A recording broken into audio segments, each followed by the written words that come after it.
Dalam kehidupan ini, kadang-kadang takdir membawa kita ke perjalanan yang tidak pernah kita duga. Rumah-rumah yang kelihatan damai di malam hari bisa menjadi saksi bisu tragedi. Namaku Amir. Aku tidak pernah membayangkan bahwa siang ini aku akan menghadapi kasus besar. Kasus yang akan menguji kemampuanku sebagai seorang detektif dalam tahun pertamaku. Namun, aku tidak peduli betapa beratnya tantangan yang nanti. Kebenaran selalu menemukan cara untuk terungkap, meskipun tersembunyi di balik tirai kebohongan dan tipu daya. Inilah kisah tentang bagaimana perjalanan itu dimulai.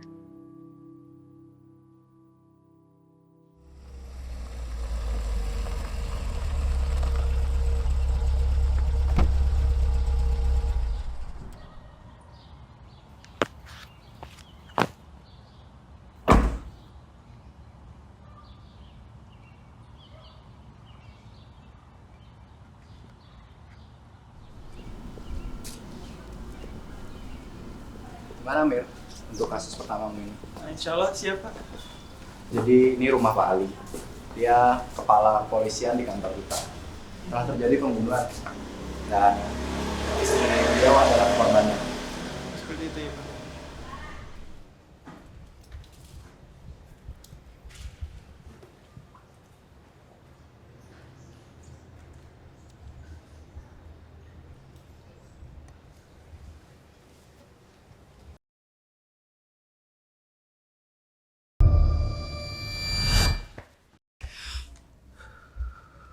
Mas, kalau tidak ada kepentingan, sebaiknya dulu saja. Saya Pak? Mas, ini anak buah saya, namanya Amir. Dia masih dalam tahun pertama ya Mas. Di sini saya kepala detektifnya. Kami tugaskan di sini untuk mencari kebenaran dari kasus ini. Oke, kalau begitu lain kali hati-hati ya Mas, karena ini TKP kejahatan. Iya Pak, maaf saya nggak sengaja.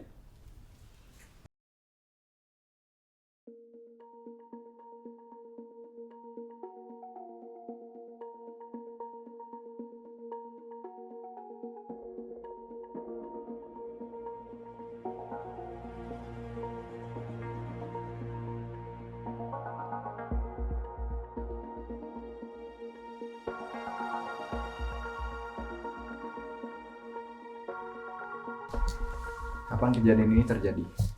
Waktu kejadian terjadi pada malam hari sekitar pukul 11 malam. Siapa yang pertama kali nemuin korban? Suaminya korban, yaitu Pak Ali, dia menemukan korban setelah pulang kerja, Di mana beliau sekarang? di lantai 2.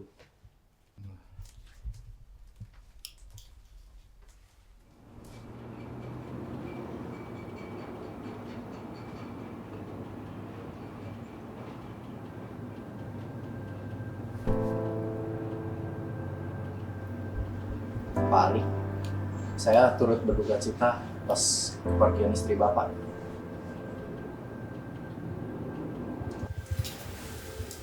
Mir, sekarang kamu ke bawah, kumpulkan informasi mengenai barang bukti yang sudah didapatkan. Nanti kamu catat.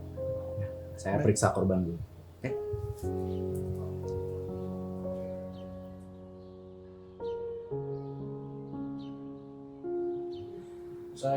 Saya sangat membutuhkan keadilan. Ini adalah istri saya. Dia dia telah diambil dari saya dengan cara yang mengerikan. Saya berjanji akan melakukan penyidikan untuk setiap detailnya. Dan saya akan menegakkan keadilan untuk istri Bapak.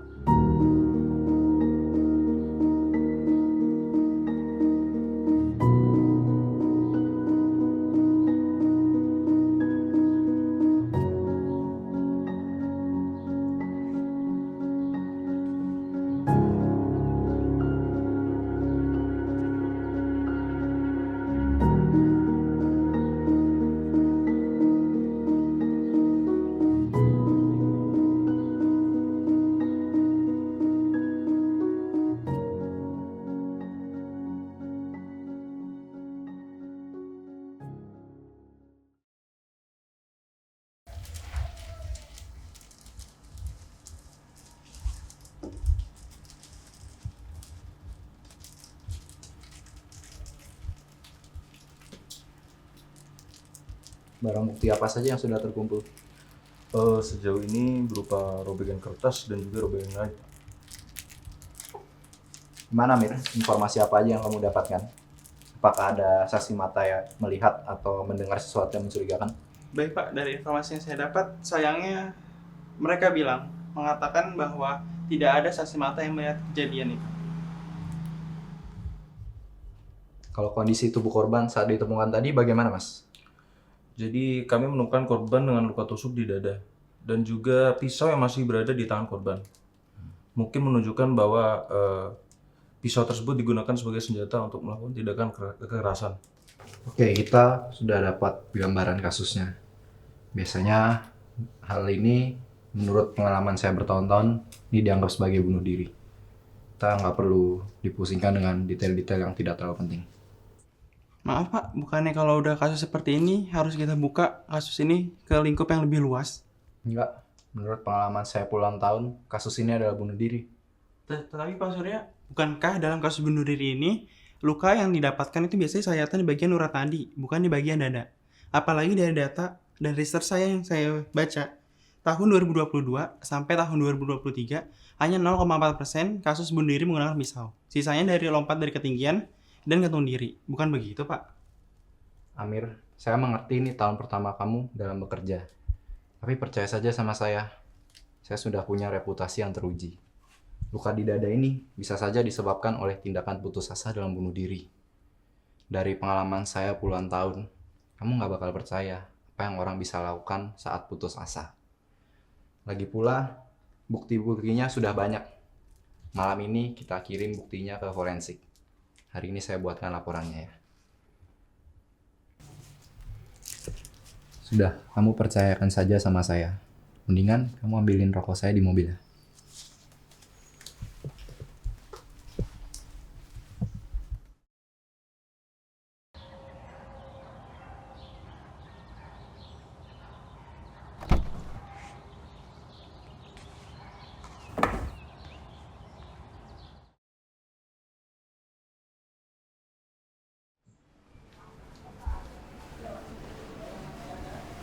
Pak, mohon maaf. Saya ingin berbicara mengenai almarhum istri Bapak. Apakah istri Bapak memiliki riwayat tendensi untuk melakukan bunuh diri? Saya masih sama sekali tidak percaya kalau istri saya mampu untuk merenggut nyawanya sendiri. Dari hari pertama kami menikah, dia itu orangnya selalu bahagia. Saya sampai tidak percaya dia mampu melakukan hal ini. Dia itu orang yang sangat baik kepada saya pun juga nggak pernah marahin dia. Maaf Pak jika saya lancang, tapi apakah dia memiliki kebiasaan atau rutinitas yang perlu kami ketahui? Terkadang, saya melihat Ayu pergi dengan seseorang belakangan ini.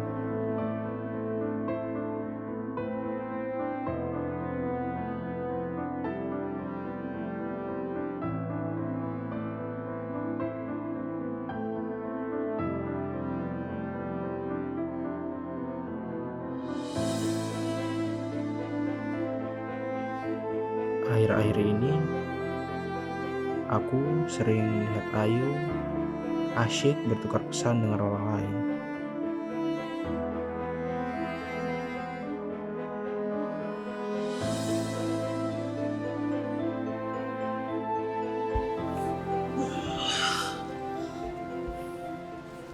Pak, coba.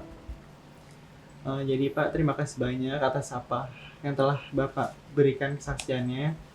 Saya juga ingin mencari jawaban, membantu untuk mencari jawaban atas apa yang telah terjadi dengan istri Bapak. Kalau gitu saya pamit ya Pak.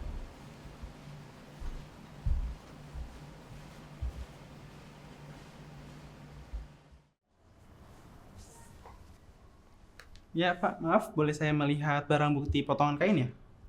Jadi begini Mas, kasus ini bukanlah kasus yang sembarangan ya. Seperti Anda tahu, kita sudah cukup berpengalaman dalam menangani kasus seperti ini. Tapi dengan kita melihat sudut pandang atau perspektif lain, itu bisa menambah wawasan yang baru. Nah, dengan itu mungkin saya bisa dibantu melihat barang buktinya Pak. Tidak perlu repot-repot Mas, karena Pak Surya juga sudah memeriksa. Jadi terima kasih atas penawaran. Wah tidak Pak, justru saya disuruh oleh Pak Surya untuk memeriksanya. Oh alah, begitu ya Mas? Iya. Ya sudah, ikut saya dulu. Nah, baik Pak.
Kok sepertinya berbeda ya dengan foto robekan kain ini?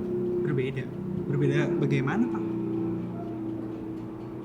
Iya nih mas, saya coba sandingkan dengan foto kain dan kain robekan terlihat berbeda kan? Ini memang tampak mencurigakan. Tapi saya masih perlu informasi lebih lanjut sebelum membuat kesimpulan. Pak, kalau gitu saya izin foto ya. Tapi mas, Tenang Pak, nama Bapak aman kok, nggak saya sebut. oke. Saya foto ya. Iya. Ya, terima kasih ya Pak. Saya pamit dulu.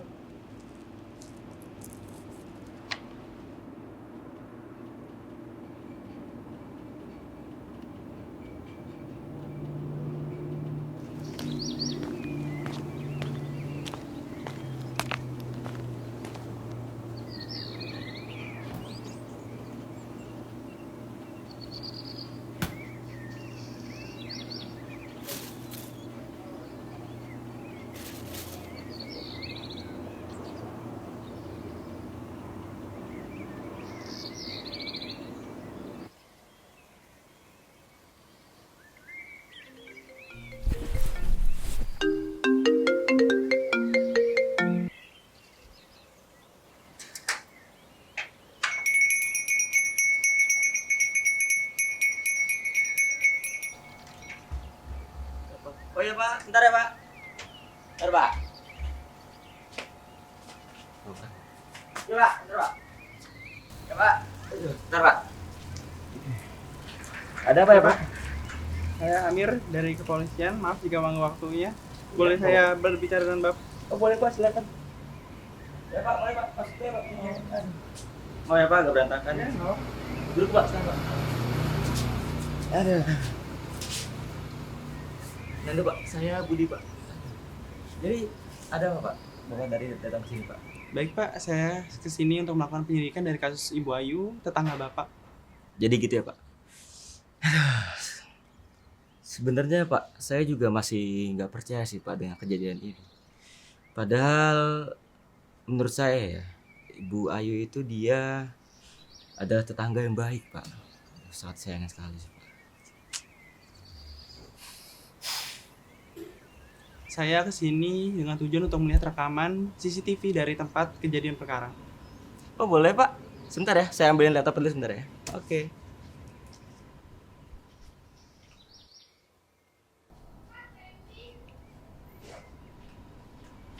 Ini Pak, silakan dilihat. Iya, Rekamannya saya lihat ya, ada Pak. banyak. Oh iya, silakan. Ada dulu aja nggak apa-apa. Silakan.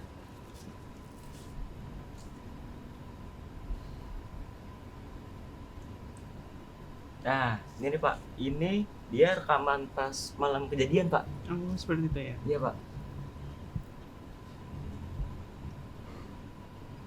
Ada yang Iya, lewat. iya. Oke, saya minta kopi rekamannya ya Pak ya. Boleh Pak, silakan. CCTV-nya. Kopi aja nggak apa-apa. Silakan. Baik, saya kopi dulu ya Pak. Iya boleh, silakan.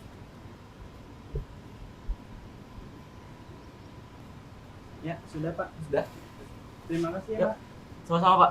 Ya, saya pamit dulu ya Pak. Oh iya, Ya. hati-hati ya Pak di jalan Pak. Ya.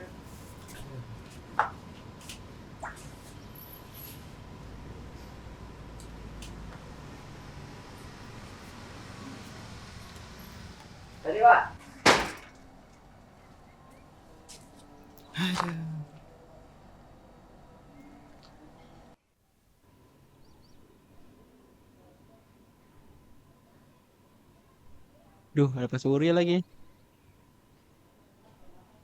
Mir, dari mana aja sih? Masa ambil rokok lama banget?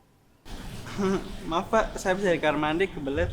Kan di atas ada kamar mandi. Saya nggak tahu Pak. Makanya lain kali kalau nggak tahu, tanya ya. Ya udah, mana rokok saya? Ah ya udah saya ambilin dulu ya Pak rokoknya. Duh, Mir. Kamu gugup banget ya? Iya Pak.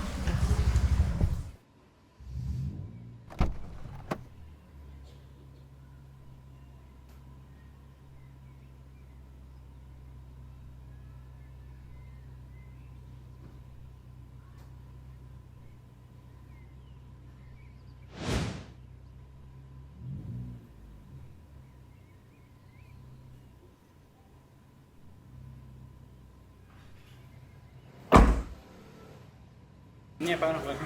Ya. Kalau gitu saya dulu ya Pak. Ya.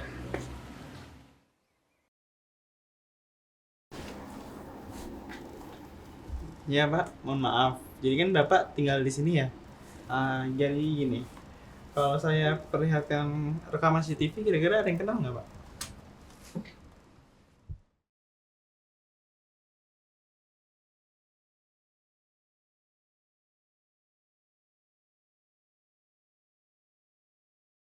Coba tunggu sebentar.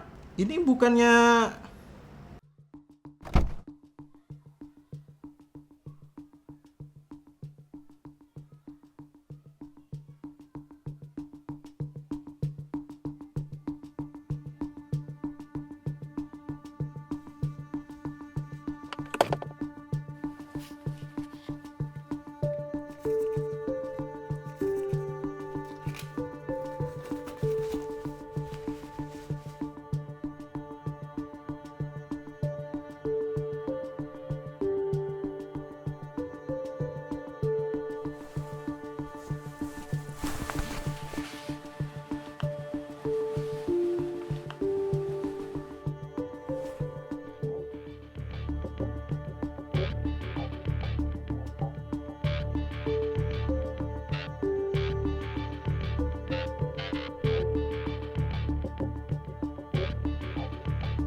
Mir, cepet kesini. Sebentar Pak.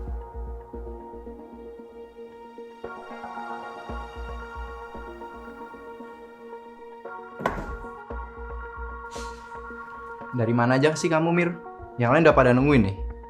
Maaf Pak, saya nyari pulpen tapi Itu yang di kantong kamu apa?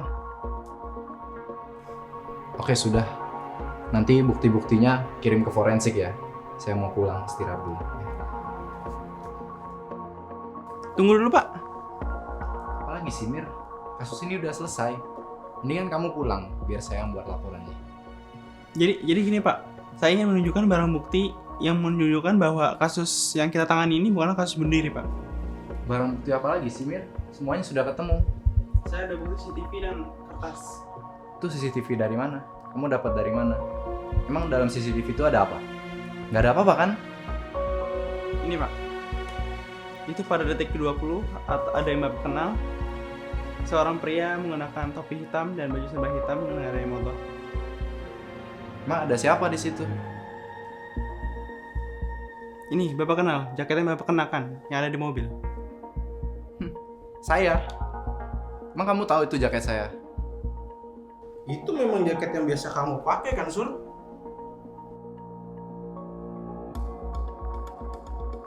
Mana?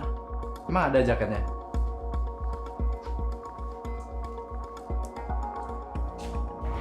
Ini dia jaketnya. Ya oke, misal ini jaket saya. Terus hubungannya apa? Bisa aja saya cuma lewat di situ. Robeknya ada di lengan kanan jaket ini sama persis dengan apa yang saya temukan di dashboard mobil Bapak sebelum Bapak ganti dengan yang palsu. Nggak mungkin. Itu pasti ada yang mau fitnah saya. Untuk bukti yang satu ini, saya yakin Bapak tidak bisa mengelak lagi. Dalam surat ini sudah tertulis jelas nama Bapak. Dalam surat yang dibaca oleh Bu Ayu mengenai perselingkuhan Pak Surya dan almarhum Bu Ayu. Dan jika saya bawa bukti ini ke ahli forensik, saya yakin masih ada bekas sidik jari Pak Surya dan Bu Ayu. Aku membunuh dia karena dia tidak menerima cintaku. Ayu yang terkasih, aku menulis surat ini dengan hati yang penuh rasa kehilangan dan kebingungan. Sejak pertemuan terakhir kita, aku terus berjuang untuk memahami segala yang terjadi. Sudah berapa kali aku mencoba mencari jawaban dalam pikiranku, tapi tetap saja semuanya terasa begitu kabut dan sulit dipahami. Aku tak bisa menghapus kenangan kita, Ayu. Setiap momen yang kita bagi bersama, setiap tawa, setiap sorot mata, semuanya terpatri begitu kuat dalam ingatanku. Namun, saat kenyataan muncul dan memperlihatkan bahwa kita berada pada titik yang berbeda, hatiku hancur. Kalau aku tidak bisa memilikimu, maka tidak ada juga yang bisa memilikimu. Orang yang selalu mencintaimu, Surya. Baik Pak, kita semua sudah melihat dan menyaksikan. Sekarang silahkan bawa Pak Surya ke kantor polisi.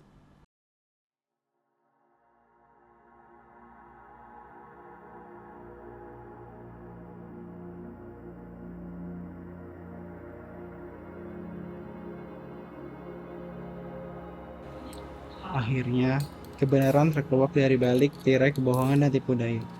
Surya, detektif yang seharusnya menjaga keadilan, ternyata adalah otak di balik peristiwa tragis ini. Rasa cinta obsesifnya terhadap Ayu membuatnya terjerat dalam beritan ambisi gelap. Ayu menjadi korban ketika Surya merencanakan segalanya dengan rapi, memanfaatkan posisinya sebagai seorang detektif untuk menutupi jejak kejahatan. Namun, keberanian dan ketekunan membawa keadilan untuk Ayu. Inilah akhir dari perjalanan yang tidak pernah kita duga.